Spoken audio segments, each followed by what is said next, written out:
Bharatiya Janata party के राष्ट्रीय प्रवक्ता प्रेम शुक्ला जी इस वक्त आपको स्क्रीन पर दिखाई दे रहे हैं। उनके बगल में कांग्रेस का पक्ष रखने के लिए हमारे साथ पंकज शर्मा जी जुड़ चुके हैं। बहुत बहुत स्वागत है आपका। समाजवादी पार्टी के राष्ट्रीय प्रवक्ता उनके बगल में, और इनफैक्ट अच्छा आपसे पहले मेरे बगल में थे और अब जनरल दयाल हमारे बीच में आ गए हैं। तो समाजवादी पार्टी के राष्ट्रीय प्रवक्ता इस वक्त आपको फराज किदवई साहब यहाँ स्टूडियो में नजर आ रहे हैं। जैसा मैंने बताया पंकज शर्मा जी जुड़ ही चुके हैं। डिफेंस एक्सपर्ट मेरे बगल में यहाँ पर जनरल यहाँ हमारे साथ मौजूद हैं। अच्छा, जनरल जीडी बख्शी भी हमारे साथ है और जनरल विशंबर दयाल यहाँ पर मौजूद हैं। डिफेंस एक्सपर्ट कर्नल दानवीर भी यहाँ स्टूडियो में हमारे साथ जुड़े हुए हैं। आप सभी का बहुत बहुत स्वागत है। मैं डिबेट की शुरुआत कर रही हूँ और शुरुआत कर रही हूँ पंकज जी आपसे। आज जो कुछ भी सदन में हुआ, राहुल गांधी ने जिन जिन मुद्दों को याद दिलाया, क्या वो सेल्फ गोल नहीं था? नहीं, क्यों सेल्फ गोल क्यों था? इन मुद्दों की चर्चा तो सदन में होनी चाहिए ना। 1993 से 1996 तक अटल बिहारी वाजपेयी जी विपक्ष के नेता थे। तो क्या एक भी साल ऐसा गया था जब राष्ट्रपति के अभिभाषण पर, धन्यवाद प्रस्ताव पर सदन में चर्चा हुई हो और अटल जी ने चीन के संबंधों को लेकर नरसिम्हा राव सरकार की बहुत कड़ी आलोचना न की हो? 29 फरवरी 1996 दिन याद रखिए। उस दिन तो अटल जी ने चीन के प्रति सरकार के रवैये की घनघोर भर्त्सना की, इतनी की पूछिए मत। कहा कि सरकार को जितनी सतर्कता बरतनी चाहिए वो बरत ही नहीं रही है। 1991 से 1993 और फिर 2004 से 2009 तक लालकृष्ण आडवाणी जी लोकसभा में विपक्ष के नेता थे। एक भी साल रूबिका जी ऐसा बता दीजिए कि राष्ट्रपति के अभिभाषण पर चर्चा में उन्होंने चीन का जिक्र करते हुए सरकार की गंभीर खामियां न गिनाई हों। नरसिम्हा राव और मनमोहन सिंह दोनों को उन्होंने हर साल आड़े हाथों लिया। 2009 में 8 जून को जब सदन में चर्चा हुई तो आडवाणी जी ने चीन के मसले पर मनमोहन सिंह सरकार की इतनी कठोर आलोचना की कि पूछिए मत। उन्होंने कहा कि सरकार चीन को खुश करने के लिए पूरी तरह छिप गई है और न तो अरुणाचल प्रदेश के मामले में अपना विरोध जाहिर कर रही है और न ही पाकिस्तान के परमाणु कार्यक्रम में चीन की मदद के मसले पर उसे कोई चिंता है। लेकिन अब राहुल गांधी पर तमाम तरह की पाबंदियां लगाई जा रही हैं। वे भारत की संसद में चीन का नाम तक नहीं ले सकते। तो वो कत्ल भी कर दें तो चर्चा नहीं होता और राहुल आह भी भर दें तो हो जाते हैं बदनाम। तो ऐसा भी कैसे चलेगा? अब ये एक बड़ा मसला है चीन का। राष्ट्रपति के अभिभाषण में उसका जिक्र क्यों नहीं हो सकता? सर, जो उन्होंने कोई सेल्फ गोल नहीं किया। जला होता है वो छाछ भी फूक फूक कर पीता है।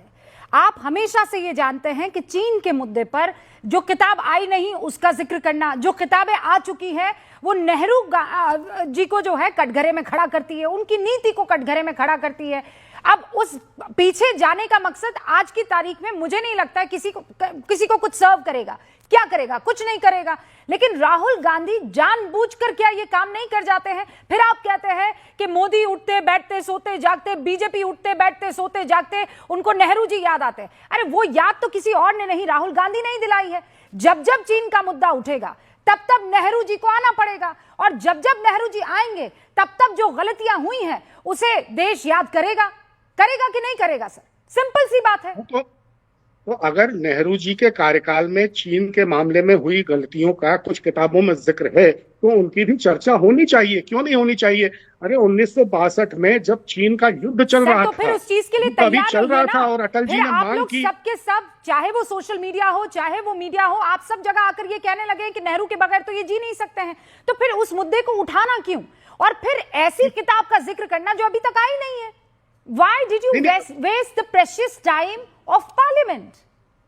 नहीं तो अगर आप किताब को प्रकाशन से रोक देंगे, अगर रक्षा मंत्रालय उसको समीक्षा के बहाने अपने यहाँ लंबित रखेगा, किताब कहाँ से आएगी? किताब की पांडुलिपि तो तैयार है ना और किताब प्रकाशक को प्रकाशन के लिए दी गई।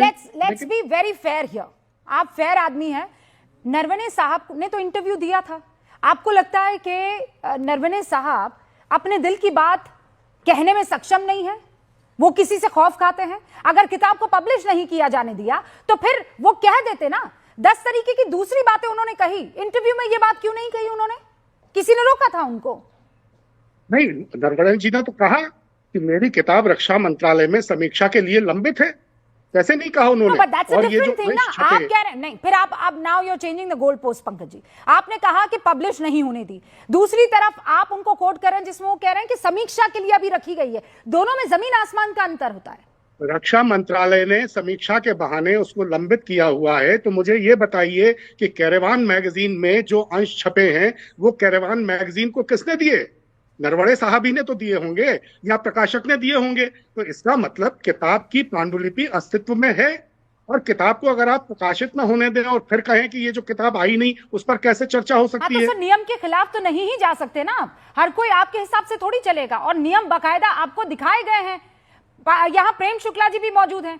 प्रेम जी, फिर ये कहा जाएगा कि आप लोग चीन पर बात करने से ही कतराते हैं। जैसे कृपा करके आप भी बता दीजिए, क्या अभी हाल फिलहाल आपके हेडक्वार्टर में भारतीय जनता पार्टी के ऑफिस में क्या चीनी रिप्रेजेंटेटिव से बीजेपी के रिप्रेजेंटेटिव्स की बात हुई है कि नहीं हुई है? हाँ हुई है ना, बात हुई है, खुली बात है, हुआ है क्या? कोई एमओयू वहां साइन हुआ? ऑन कैमरा बात हुई है। हाँ, मतलब वहां कोई एमओयू साइन नहीं हुआ है। कोई दूर दूर तक एमओयू साइन नहीं हुआ है। क्या बातचीत दो दलों हुई के है? बीच क्या में अनुबंध बातचीत हुआ? कैमरे नहीं के हुआ सामने तो हुई है। मौखिक रूप से क्या राहुल क्या गांधी चीजें की तरफ मुंह तय चुरा हुई? कर चोरी चुपके नहीं गए। अब बीच में मत बोलिए, अभद्रता मत कीजिए। कांग्रेसी अभद्र होते हैं लेकिन इतनी अभद्रता मत कीजिए। कांग्रेसी नियम नहीं मानते, हम जानते हैं। भद्रता और अभद्रता की बात करें, शोभा नहीं देता। कांग्रेसियों का ये रोग है, आप हमें पता है कांग्रेसी रोग से आप ग्रस्त हैं।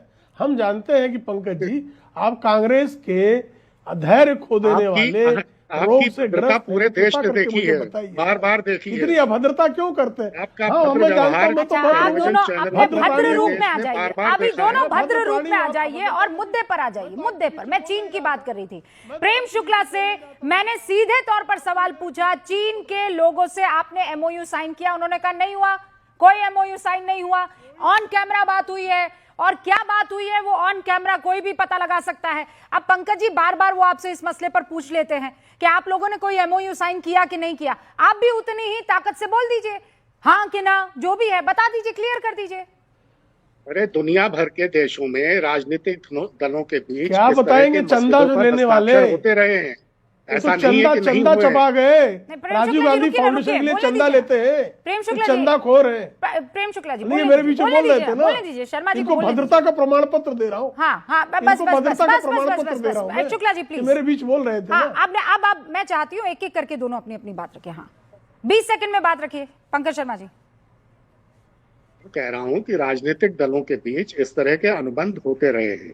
भारतीय जनता पार्टी के प्रतिनिधिमंडल भी चीन की कम्युनिस्ट पार्टी में वहां प्रशिक्षण लेने के लिए उत्तराखंड के मुख्यमंत्री की अध्यक्षता में नेतृत्व में अपने दल भेजते रहे हैं।